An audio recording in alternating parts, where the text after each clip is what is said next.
สบายดีหมดทุกคนเนอะเนาะมื้อนี้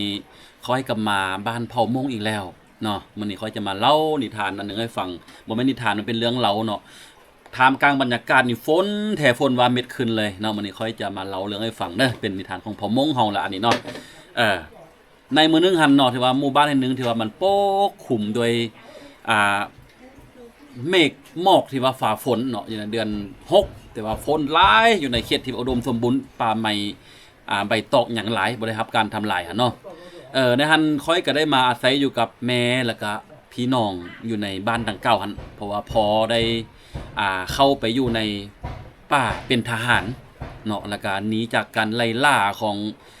คนที่ว่าเฮาเป็นคนบ่ดีเพราะว่าเฮาอยู่ในกลุ่มของลาวอิสระแบบนี้นะเนาะก็ได้มาอยู่บ้านแห่งหนึงหัน การมาอยู่นำพี่น้องกับมันพี่น้องนั่นแหละแต่ว่ามันอยู่ห่างๆแต่ว่าสมัยหันถือว่ามันก็ต่างสมัยนี้สมัยสงครามสมัยยังบ่ทันสงบว่าซะไปเนาะเฮ็ดให้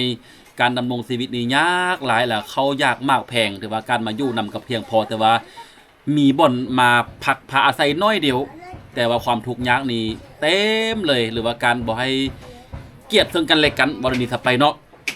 ในเมืองหันเองจะค่อยได้อาศัยอยู่นำเพิ่นแต่บ่ได้อยู่ในเฮือนนำกันได้บ่ค่อยไปอยู่แบบเป็น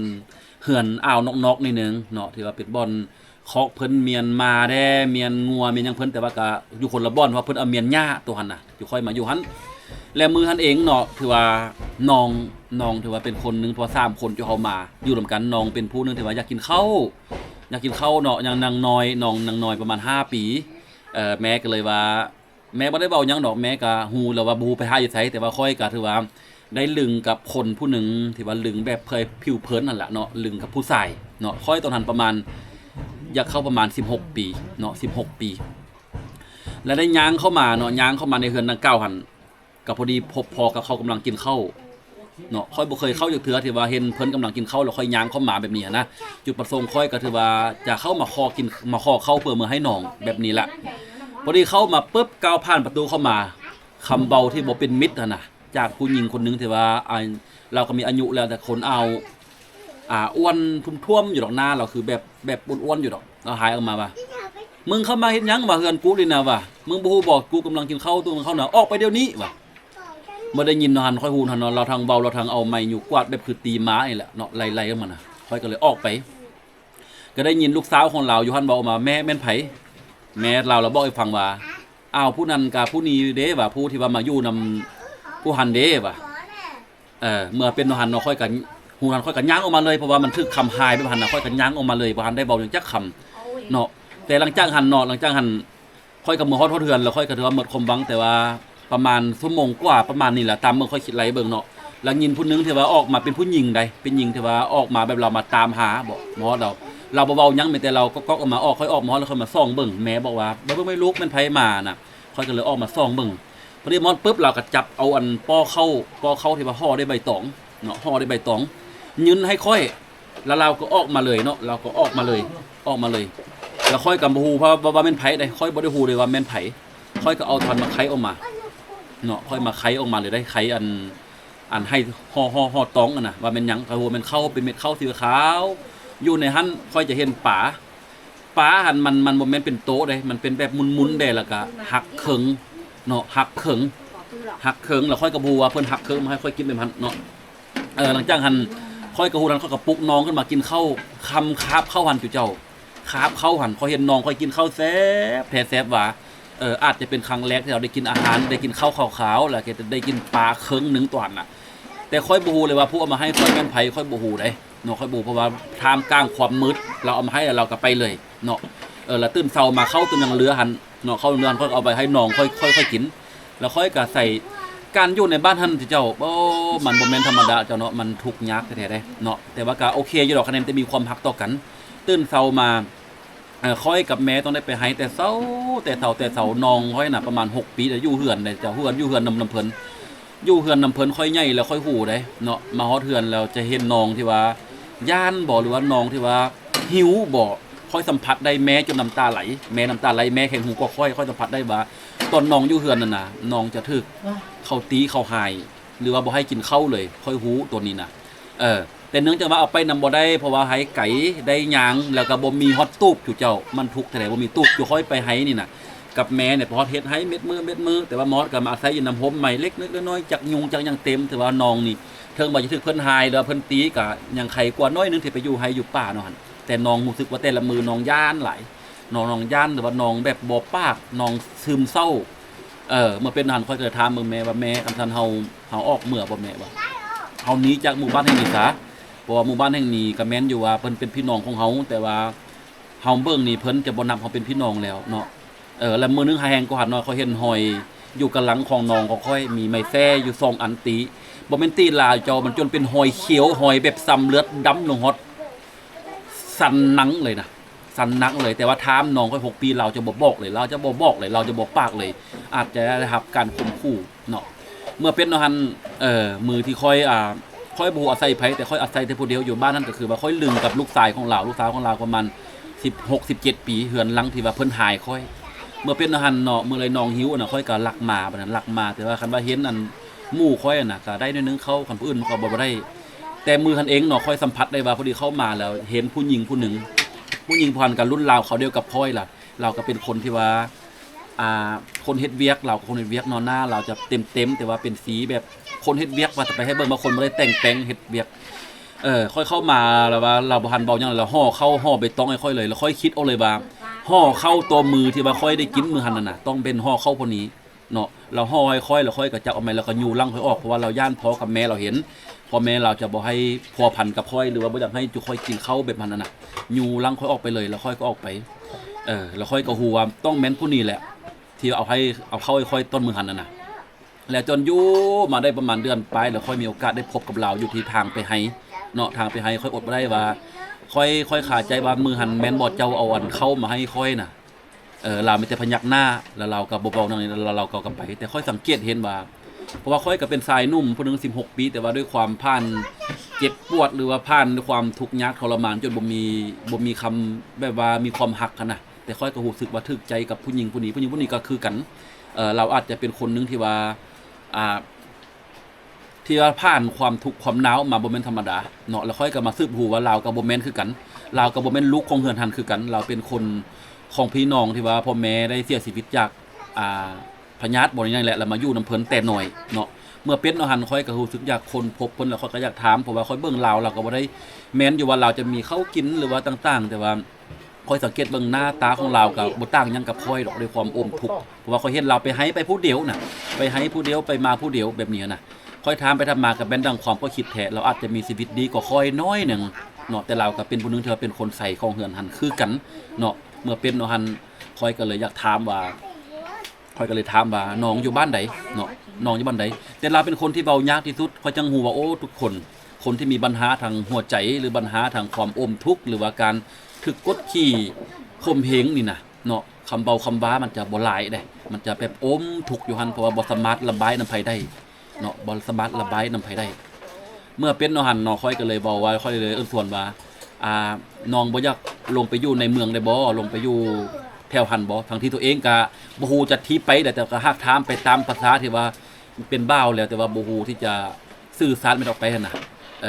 แต่เราจะบ่ฮู้ความลาวได้เนาะบ่ฮู้ความลาวเลยหลังจากหันเจ้าเฮาก็ได้ลักไปมาสู่กันลาวเป็นคนจิตใจดีเราเลยเอาเข้าเอาหยังมากินหลังจากหันค่อยก็ได้ไปมาหาสู่กันแล้วอีกประมาณ 2-3 เดือนนี่แหละเนาะที่เฮาได้พบกันนั่นน่ะเดี๋ยวค่อยก็ได้ห่างออกจากกันเนาะเพราะว่าครอบครัวหันหูแล้วค่อยมาเห็นแจ้งเลยถึกตีนางพวนถึกตีได้เนาะลาว16-17 ปีได้แต่ว่าตีค่อยอีต้นลาวคั่นเลยตีเจ้าหูบ่ตีบ่ได้ค่อยได้ยินข่าวเขาว่าอันครอบครัวหันมัดลาวมัดแก้เครื่องได้มัดแก้เครื่องที่ว่าติดให้เซาเฮือนได้เข้าไปพันเมื่อเป็นเนาะหันแล้วแม่ก็ได้บอกให้ฟังว่าแม่เราฟังหมดว่าที่ลูกไปพัวพันผ่านมานะถือว่านางน้อยพรถือว่าได้รับโทษหนักที่สุดเด้อลูกย่าแล้วเขาสร้างความมาคันลูกยังพัวพันแล้วเขาสิมาจับมาตีมาฆ่าลูกอีกให้ลูกหยุดเศร้าเด้อเมื่อเป็นหันค่อยก็บ่มีทางจะเลือกแล้วเพราะว่าชีวิตค่อยก็จนบ่รอดแล้วเนาะชีวิตค่อยจนบ่รอดแล้วแล้วมื้อนึงหันจุค่อยก็สิได้ย้ายออกจากบ้านนั้นเมื่อเป็นหันค่อยได้ตัดสินใจเนาะค่อยจะตัดสินใจแต่ว่าก่อนจะย้ายบ้านย้ายเฮือนย้ายหนีกันไป 2-3 มื้อที่เฮากะเกียมลาวอาจจะหูนางน้อยอาจจะหูแล้วมือหันค่อยกับยางพยายามที่ว่าซองเบิ่งคนว่าเฮือนละหันมีคนหลายบ่มีคนแล้วค่อยจังมาค่อยพยายามมาเพราะว่าค่อยจะตั้งลาเราเป็นครั้งสุดท้ายนะเมื่อค่อยเข้ามาฮอด เอ่อพอดีเราเห็นค่อยแล้วก็มีเครื่องตัวหนึงให้ค่อยอยู่หั่นน่ะไม่มีข้าวกับไข่2หน่วยค่อยบ่อยากเอาเลยเพราะว่าค่อยฮู้ว่าไข่อันเราบ่สามารถเอาใส่มานอกจากเราเอาอยู่ในเรือนของเราเอาในเรือนของเราหันไข่2หน่วยมันต้องเป็นปัญหาให้เราแน่นอนเลยค่อยก็เลยเว้าไปว่าน้องอ้ายบ่เอาคำว่าไข่ตัวนี้แล้วมันคันน้องเอาให้อ้ายนี่อ้ายน้องต้องมีปัญหาแน่นอนเขาต้องหายน้องแต่เราเลยพยักหน้าว่าตัวนี้เป็นไข่ไก่ป่าแล้วว่าเราไปไห้เนาะเราไปไห้นะแล้วเราไปเฮ็ดไข่ไก่ป่าแล้วเอาไว้แล้วต้มให้ค่อยเอาไปกินนำทางไข่2หน่วยเราเอาให้ค่อยนะกับห่อเกลืออันนึงแล้วก็ห่อข้าวเจ้าหลังจากหันค่อยก็ได้ครอบลาว่าค่อยจะออกจากบ้านนี้ขึ้นไปอยู่บ้านเนื้อหันเนาะออกไปบ้านเนื้อหันเพื่อจะไปเกียมออกจะไปย้ายออกไปทางสำเหนือพุ่นแหละค่อยสังเกตว่าเห็นเรานี่แววตาเศร้าแต่ใจเราดีแข็งที่สุดใจเราแข็งที่สุดแล้วเบื้องนึงเราก็คืออาจจะดีใจนำค่อยบ่ค่อยได้ผลออกจากบ้านหันแต่ว่าทางหน้าค่อยก็ที่พบยังค่อยก็บ่ทันฮู้แต่ว่าค่อยก็ได้ออกจากหันค่อยคงรู้สึกดีใจเราก็อาจจะดีใจแต่แววตาของเราก็ยังเศร้าๆเพราะว่าเรายังเป็นต้องเป็นห่วงกันล่ะเนาะเราต้องมีจิตสำนึกนึงที่ว่าคนเกิดมาห่วมแบบอุดมการณ์ก็คือว่าเฮาได้ไปอยู่นำเพิ่นแล้วถึกเพิ่นกดขี้ขุดฮีดเป็นอะไรหั่นน่ะเนาะกดขี้ที่นั่นน่ะจากหันค่อยก็ได้ย้ายออกไปโดยที่ว่ามือที่ค่อยย้ายออกไปค่อยรู้สึกคิดฮอดเด้ความฮักแรกที่เกิดขึ้นมันเกิดจากหันค่อยรู้สึกแล้วค่อยก็เป็นห่วงเราว่าสตาของเราที่เป็นอะไรเพราะว่าเราอยู่หั่นเราบ่แม่นอยู่แบบครอบครัวเราอยู่แบบเป็นคนใส่เขาแต่อาจจะมีข้าวกินเรานะแต่ว่าอาจจะเพราะว่าเขาเห็นสังเกตเห็นลูกของคนอยู่ในเฮือนนั่นน่ะจะบ่ได้ไปให้ห่วมเราเลยมีแต่เราผู้เดียวหักไปแต่ละมือไปมาเราจะบ่ถูกปากแล้วค่อยก็ได้อ้อยลังใส่เราเนาะอ้อยลังใส่เราเพื่อจะไปอยู่บ่อนใหม่ไปฮอดบ่ทันจะค่อยเอามีชีวิตเอาดีขึ้นน้อยนึงเพราะว่าบ้านเพิ่นบ้านตอนมันเอาดีนิดนึงเนาะเพิ่น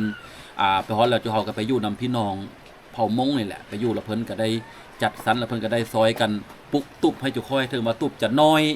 แต่บ่ค่อยเป็นอิสระอยู่เฮือนของจุค่อยเองเข้าในตู้เฮือนเจ้าเนาะสินอมากูนอตาว่ะนี่ก็จินอมาตอกูก็จินอนี่นอจ้ะบ่นี่นอจ้ะกูมาลีกูให้ตากูมันนอนี่ก็จินอบ่กูตัวนอตาอะไรนี่ก็จินอนี่ก็จินอกูนอนเด้อนี่ก็จินออีสินี่นอกูให้บ่จิชดต่อนอนี่นอจ้ะกูตัวนอนเด้อเนี่ยตี้แหละไปตื้อโหจงจองไก่นอแหละนอนี่ก็จินอมาอยู่ในเฮือนหลังหันนอเจ้าเนาะพอแต่ว่าอ้อมมดมุงคาแล้วก็เอาไม้แป้นมาสับๆแล้วก็เฮ็ดเตียงใส่บ่มีหยังจักอย่างอยู่หั่นเลยเจ้าเอ้ยเนาะบ่มีหยังจักอย่างเจ้าคิดเบิ่งว่ามันบ่มีหยังเลยซ้ำกับเอาอันตูบไปกว่ำใส่บ่มีหยังจักอย่างถ้วยบ่วงบ่มีหยังจักอย่างเลยบ่เจ้าเอ้ยชีวิตอยู่เจ้าบ่เคยเห็นเลยเนาะมันเป็นว่างเปล่าหมดบ่มีจักอย่างว่างเปล่าหมดพิลึกขนาดเลยว่างเปล่าเสื้อกับเนื้อเสื้อกับคิงก็มีแต่แม้มีแต่ธงเดียวเนาะที่ว่าธงแบบเรามีเข็มเอาไว้แต่หยิบเครื่องนั่นแหละหยิบเครื่องเท่านั้นที่ว่าเอาไปนำปัวไปนำได้เนาะหลังจากหันก็ถือว่าอยู่ไปพันแล้วเราอยู่ไปพันก็ถือว่ายังใครแต่ว่าอยู่เขตหันถือว่ายังมีให้คนเฮาจ้างแต่เขาอยู่เฮือนเฮาเนาะจ้างเฮือนเฮาการจ้างนี่ถือว่าได้น้อยที่สุดเลยเนาะกันไปแต่เถือพอแต่ว่าบ่แม่นได้ข้าวสารได้ข้าวปั้นมากินได้ข้าวที่เพิ่นนึ่งสุกแล้วแต่ว่าบางเทื่อเพิ่นก็เขาไม่บางเทื่อก็บ่แม่นดอกเพิ่นจกเอาอยู่ในก้นไหของเพิ่นให้เนาะจกเอาอยู่ในก้นไหของเพิ่นให้เพื่อจะเอามากินแต่ก็บ่เป็นหยังเนาะเพราะว่าเฮาอยู่เฮือนเฮามันก็เป็นประทังชีวิตไปเป็นพันแล้วหลังจากหันแม่ก็เขาอยู่แล้วก็เฮาก็ไปเฮ็ดเวียกเฮ็ดหยังแล้วก็ปีหันเองเฮาก็ได้เฮ็ดไหจากการที่ว่าอดทนมาอดทนมาอย่างน้อยก็ฮอดปีมาก็มีเข้าที่ว่าได้ประมาณ20กว่าเป๋าเอามาปะอยู่เฮือน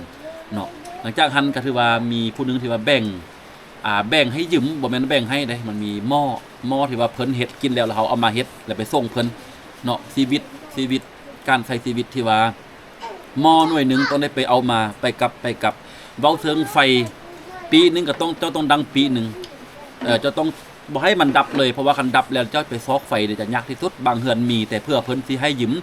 หรือว่าเพิ่นอยู่เฮือนนั่นน่ะมันยากต้องได้ดังไฟบ่ให้มันดับเลยเอาโคนไฟใหญ่ๆลำนึงมาปะในเฮือนนั้นให้มันควันอยู่มัดมือควันนี่มันให้มันมีแต่ได้เอาจะมาตึ้มใส่อันหน่อยนะเนาะอยู่ไปอยู่มาชีวิตที่แสนลันทดอยู่เจ้าเนาะจังหันค่อยได้18ปีเนาะ19ปีค่อยก็ได้สมัครเขาเป็นทหารเนาะเป็นทหารแนวลาวอิสระ ถือว่าเป็นครั้งหนึงอันที่บ่ค่อยดีใจที่สุดที่บ่ค่อยได้ไปสมัครแล้วค่อยก็ได้ออกจากครอบครัวไป ออกจากครอบครัวไปโดยที่ว่าแม่ให้ตกในแม่น้ำตาตกในแม่น่ะเนาะเพราะว่าเพิ่นเห็นคอยที่ออกไปวันนี้จักแม่นมื้อใดคอยจังได้เต้าขึ้นมาเด้จักมื้อใดที่ได้เต้าขึ้นมาย้อนว่าไปแบบบ่มีการติดต่อเนาะออกไปจากบ้านแล้วก็สู่กองทหารแต่ละบ่อนเพราะว่าเพิ่นได้มาคนควายแล้วเพิ่นมาพาไปเพื่อให้สร้างชีวิตใหม่ค่อยก็ได้ไปเนาะไปออกจากหันก็ขึ้นไปฝึกอยู่ที่สถานที่นึงอยู่ที่เมืองสำเหนือเนาะเพื่อเป็นฝึกเกี่ยวกับการระเบียบเรียนการเมืองแล้วก็เรียนการสู้รบประมาณ3เดือนทหารค่อยก็ได้ซึกซับสอนออกไปอยู่กองพัน502ที่ประจำอยู่จุดป้อมเนินแห่งหนึ่งเนาะป้อมเนินแห่งหนึ่งอยู่ในที่หันถือว่าการสู้รบในสมัยหันถือว่าดูเดือดเคี้ยวขาดที่สุดเนาะดูเดือดเคี้ยวขาดที่สุดเนาะต่างฝ่ายต่างสิ่งความได้เปรียบเพื่อจะยึดสมรภูมิให้มันได้นะเนาะถือว่าค่อยจะเล่าฮอดนี้ก่อนเด้อเนาะค่อยจะเล่าให้พักฟองให้ฟังเนาะค่อยจะพักผ่อนตรงนี้ก่อนเนาะเพราะฝนแห้งแล้วค่อยจะกะเกียมค่อยจะมื้อนี้ฝนแห้งคั่นเลยเนาะให้บรรดาทานได้เบิ่งเด้อว่าฝนทำใดเด้อเนาะพูดไทยเนาะ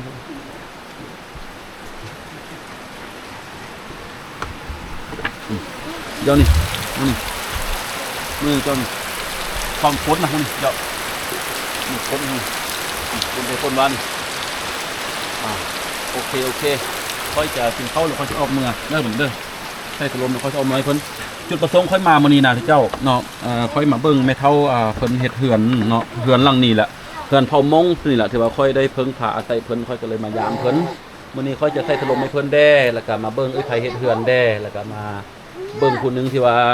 ใส่ตะลมให้เด็กน้อยผู้นึงที่ว่าเราเป็นบ่สบายหั่นน่ะเนาะค่อยมาใส่ตะลมให้เพิ่นนี่นี่บ้านน้องพ่อการมาใส่ตะลมในการมาซอยเรือซึ่งกันและกันนั่นแหละเฮาบ่ได้เก็บเงินได้ใส่ให้ฟรีๆเนาะเพื่อว่าครั้งนึงที่ว่าเฮาได้เกิดมาเป็นมนุษย์เป็นคนแล้วเฮาซอยเรือซึ่งกันและกันก็ถือว่าได้มาเฮ็ดในสิ่งที่ตนอยากเฮ็ดเพราะว่าค่อยก็เป็นท่านหมอเนาะแต่ว่าก็อยู่เมืองเวียงทองหมดละได้ขี่รถมาไกลคันขี่รถมานี่คันตอนยามแรงนี่3ชั่วโมงแต่ตอนเมื่อนี่5ชั่วโมงหรือ6ชั่วโมงจังฮอดเพราะว่าทางมันมึนหลายเนาะนะเด้อกินข้าวนำกันเด้อทุกคนกินข้าวเด้อข้าวนึงเดียวเด้อ